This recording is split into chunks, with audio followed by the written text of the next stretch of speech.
ज्यादा बस थोड़ा सा ज्यादा अच्छा तो ठीक। थोड़ा लेट से आए तो इसलिए थोड़ा सा लेट। और तो आज की प्रसंग है भगवान को पाने के लिए दो चीज जरूरत है, भक्ति और श्रद्धा। जैसे पक्षी आकाश में उड़ता है दो पंख की जरूरत होती है, वैसे ही ईश्वर को पाने के लिए भक्ति और श्रद्धा दो चीज की जरूरत होती है। अगर आप में खूब भक्ति है और श्रद्धा नहीं है तो ईश्वर नहीं मिलेंगे।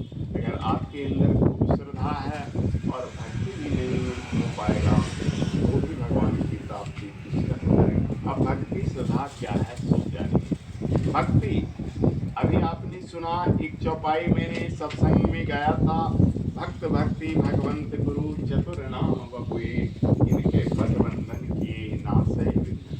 भक्त भक्ति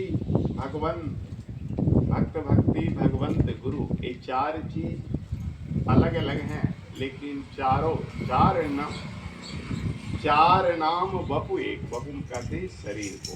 ये चारों चीज अलग हैं लेकिन शरीर इसका एक है। कैसे? नाभादास ने समझाया, जैसे गाय की चार छिम्भी होती है ना, तो उसमें क्या निकलता है? दूध निकलता है, यानी गाय का रक्त है, छिम्मियाँ चार है। वैसे ही भक्त अलग है, भक्ति अलग है, भगवंत यानी भगवान और गुरु अलग है। भगवान अंदर बैठे हुए हैं तो गुरु यहाँ बाहर बैठे हुए हैं, अब भक्ति को नीचे बैठा हुआ है। आज तीनों में जो करंट बह रहा है उसको भक्ति कहते हैं। यानी जो करंट, जैसे बिजली में करंट है ना, वैसे ही जो भक्ति उसी को कहते हैं जो भगवान तक हमें खींच के लाया। गुरु में भी है, शिष्य में भी है, तो उसको भक्ति कहते हैं। तीन चीज अलग देखने में मिल रहा है लेकिन भक्ति तीनों में एक रस के रूप में बह रहा है। तो ये चार अलग अलग हैं लेकिन चारों में एकजुटता है। अगर भगवान हैं और कोई भक्त नहीं तो फिर भगवान की माता नहीं है ना। भगवान मंदिर में है और कोई भक्त आए नहीं, फिर भगवान की माता नहीं, तो भगवान के साथ भक्त के भी होना चाहिए। अगर भक्त है और भगवान ही नहीं हो तो फिर उसकी भी कोई जरूरत नहीं है। गुरु जी बैठे हुए हैं और न शिष्य हो न ईश्वर हो तो फिर ये अधूरा है। और ये तीन चीज अलग अलग हैं और उनके अंदर भक्ति रूपी रसने हैं तो भी बेकार है। तो भगवान को पाने के लिए भक्ति और श्रद्धा, भक्ति कहते हैं जो भगवान से हमें जोड़ता है, उस करंट को, उस चीज को भक्ति कहते हैं। और श्रद्धा कहते हैं विश्वास को। जैसे रावण भी भक्ति करता था लेकिन उसके अंदर विश्वास नहीं था।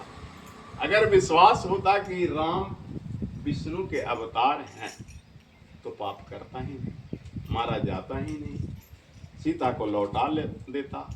तो उसने बहुत बड़ा भक्ति किया, भगवान शिव को जबरदस्ती उठा के ले आया, इसको कहते हैं हठ धर्मिता। भगवान शिव का भक्त था तो उसे शिव का सम्मान करना चाहिए था, शिव की इच्छा का प्रतिपादन करना चाहिए, नहीं कि तुम हमारे घर चलो। अगर तुम हमको बुलाते हो और हम शरीर से लाचार हैं, हमारी इच्छा रखते हैं किसी के घर न जाए, हमारे साथ परेशानी है, तो तुम्हें हमारी इच्छा का प्रतिपादन करना चाहिए। ये नहीं कि गुरुजी हमारे साथ घर चले करें और तुम्हारे घर में चले गए, हमें बहुत तरह की परेशानी हो सकती है। तो उससे अच्छा है कि तुम ही मेरे पास आ जाओ। रावण ने वही किया, भगवान को ले गया लेकिन भगवान उसके घर जा नहीं सके, रास्ते में वो अपनी माया रचे तो रुक गए। वैसे ही अगर भगवान को पाना है तो भगवान की इच्छा का सम्मान करो, तो वो है क्या? भक्ति और श्रद्धा, यानी भगवान है।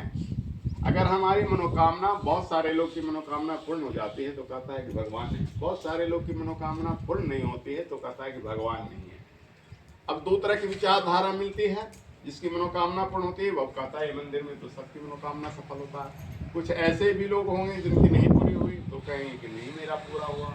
तो उसका उदाहरण गुरुजी ने दिया है कि ऊपर छत पर दो घड़ा था, एक ऐसे था, देखो एक ऐसे था और दूसरा एक ऐसे था। ऐसे बारिश हुई तो जो ऊपर मुंह का था लबालब भर गया और जो नीचे मुंह का था वो नहीं भरा। दोनों घड़ा में आपस में युद्ध हुआ। बोला देखो भगवान पक्षपाती हैं, तुमको भर दिए और हमको नहीं भरे। तो वो बोलता है, जो घड़ा है ना, जो भरा हुआ है, वो बोलती है कि बहन हमारा मुंह ऊपर की ओर था तो हमें जल मिला, और तुम्हारा मुंह नीचे की ओर था, तुम्हें जल नहीं मिला। तो उसी ढंग से ईश्वर को पाने के लिए, गुरु की शक्ति पाने के लिए आपको भक्ति, जैसे जल स्रोत ग्रहण करता है, ऊपर की ओर मुंह था, जल मिला। सोलर प्लेट को देखते हो कि आप सूर्य का ऊर्जा खींचता है, बाकी लोग सोलर प्लेट की तरह नहीं शक्ति समय, वो बैटरी तब चार्ज करा, क्योंकि उसमें वैसा कुछ बनाया जाता है। वैसे ही बहुत सारे भक्त हैं जो भगवान के पास जाते हैं, श्रद्धा रहता है, भक्ति है, लेकिन श्रद्धा नहीं तो कुछ पाते नहीं है। भगवान की खूब पूजा करते हैं 10 घंटा 20 घंटा, अगर उनके अंदर भक्ति नहीं है तो, श्रद्धा नहीं है तो ऊब जाएंगे, बोले भगवान हम इतना पूजा करते हैं आपने कुछ नहीं दिया। अगर श्रद्धा है, विश्वास है, तो थोड़ा सा भी भक्ति कर लेंगे, 2 मिनट भी कर लेंगे तो भगवान दे। वैसे ही जैसे घड़ा की तरह। तो आज का प्रसंग बस यही है कि हमें ईश्वर को अगर पाना है तो दोनों चीज को लेकर चलना है, श्रद्धा और भक्ति। बोलिए वृंदावन बिहारी लाल की जय।